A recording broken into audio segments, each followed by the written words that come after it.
नमस्कार सर्वांना, श्री स्वामी समर्थ। आजच्या व्हिडिओमध्ये आपण जो उपाय बघणार आहोत तो अत्यंत प्रभावी उपाय आहे। तर हा उपाय आपल्याला चैत्र पौर्णिमेच्या दिवशी म्हणजेच हनुमान जयंतीच्या दिवशी आपल्याला करायचा आहे।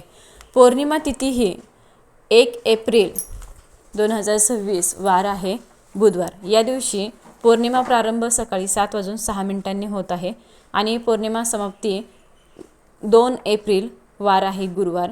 या दिवशी सकाळी 7:41 संपत आहे। सूर्यानं पाहिलेली ही पौर्णिमा आपल्याला गुरुवारी साजरी करायची आहे। हनुमान जयंती गुरुवारी आहे। तर या दिवशी आपल्याला हनुमान जयंतीच्या दिवशी अत्यंत असा प्रभावी उपाय करायचा आहे। त्यामुळे व्हिडिओ कुठेही स्किप करू नका, शेवटपर्यंत नक्की बघा। चैत्र पौर्णिमा आहे। या दिवशी आपल्याला आंघोळीच्या पाण्यामध्ये थोडंसं गंगाजल किंवा गोमूत्र टाकून आंघोळ करायची आहे। त्याचप्रमाणे चिमूटभर हळद देखील आपल्याला टाकायची आहे। हळद ही माता लक्ष्मी आणि श्रीहरी भगवान विष्णू यांना अतिशय प्रिय आहे। तर माता लक्ष्मीला प्रसन्न करण्यासाठी आपल्याला आंघोळीच्या पाण्यामध्ये चिमूटभर हळद टाकायची आहे। त्याचप्रमाणे हनुमान जयंती असल्यामुळे आपल्याला जयंती आहे हनुमान जयंती, तर योगायोगाने हनुमान जयंती सुद्धा आलेली असल्यामुळे या दिवसाला अतिशय महत्त्व प्राप्त झालं आहे। तसंच पाहिलं तर आपण काही उपाय तोडगे अमावस्येला करत असतो, प्रत्येक अमावस्येला करत असतो आणि त्यातल्या त्यात चैत्र पौर्णिमा देखील आलेली असल्यामुळे आपण जर का आपल्या घरामध्ये कोणाला नजरबाधा झाली असेल, दृष्ट लागली असेल, मुलं किरकिर करत असतील, चिडचिड करत असेल, सारखं आजारी पडत असतील किंवा इतर काही बाहेरच्या वाईट गोष्टींची बाधा झालेली असेल, जर का असं तुम्हाला वाटत असेल घरामध्ये, तर तुम्हाला गुरुवारी अत्यंत महत्त्वाचा दिवस आहे। तर या दिवशी आपण अत्यंत प्रभावी नारळाचा एक उपाय बघणार आहोत। तर आता हा उपाय कोणासाठी करायचा, तर हा उपाय तुम्ही प्रत्येकासाठी करू शकतात। अगदी लहानांपासून मोठ्यांपर्यंत, म्हातारे आजी आजोबा सर्वांसाठी तुम्ही हा उपाय करू शकतात। परंतु हा उपाय करण्यासाठी प्रत्येकाला वेगळा नारळ घ्यावा लागणार आहे। त्यासाठी ज्यांना खरंच गरज आहे किंवा ज्यांना बाहेरची बाधा झाली असेल किंवा ज्यांना दृष्ट लागली असेल किंवा ज्यांच्या आरोग्याच्या काही संबंधित प्रश्न असतील, अशावरूनच तुम्ही हा नारळाचा उपाय करायचा आहे। उपाय ज्याला करायचा आहे त्यांनी स्वतःसाठी हा उपाय करायचा आहे। मग कसं करायचं बघा। आता मुलावर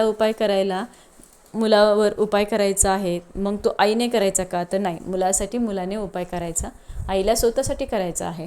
तिने स्वतःसाठी उपाय करायचा, म्हणजे ज्याला उपाय करायचा आहे, ज्याच्यावर उपाय करायचा आहे त्यांनी स्वतः हा उपाय करायचा। तर बघा, यासाठी तुम्हाला एक नारळ घ्यायचा आहे। आता ज्याला उपाय करायचा आहे त्याने त्याच्या हातात नारळ धरायचा, शेंडीचा भाग त्याने स्वतःकडे करायचा आहे आणि हा नारळ 7 वेळा त्याच्यावरून त्याला उतरवून घ्यायचा आहे। जसा घड्याळाचा काटा फिरतो तसं तुम्हाला 7 वेळा नारळ हा उतरवायचा आहे। जशी आरती करतो, ताट फिरवतो, त्याच पद्धतीने गोलाकारामध्ये हा नारळ आपल्याला फिरवून घ्यायचा। आता स्वतः नारळ फिरवताना आपल्याला तो पूर्ण फिरवता येत नाही, तर बघा, हा नारळ गोलाकार फिरवताना तो डोक्यापासून ते पायापर्यंत फिरवण्याचा प्रयत्न करायचाच आहे। पायापर्यंत जिथपर्यंत जाईल तिथपर्यंत फिरवण्याचा प्रयत्न करायचा आणि हा नारळ 7 वेळा उतरवून घ्यायचा। नारळ उतरवून घेतल्यानंतरनं तो घरामध्ये कुठेही ठेवायचा नाही।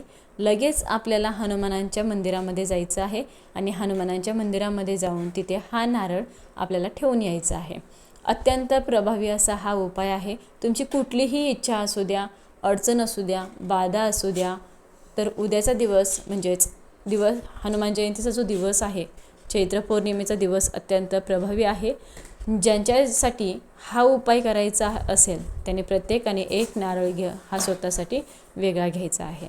हा उपाय केल्यानंतर नारळ घरामध्ये ठेवायचा नाही, मंदिरातच जायचं, घरात ठेवायचा असं काही करू नका। ज्यावेळेस तुम्ही मंदिरात जाणार आहात त्यावेळेस तुम्ही हा घरात उपाय करायचा आणि लगेच तुम्हाला नारळ घेऊन मारुतीच्या मंदिरात जायचं आहे, तिथे तुम्हाला हा नारळ ठेवून यायचा आहे।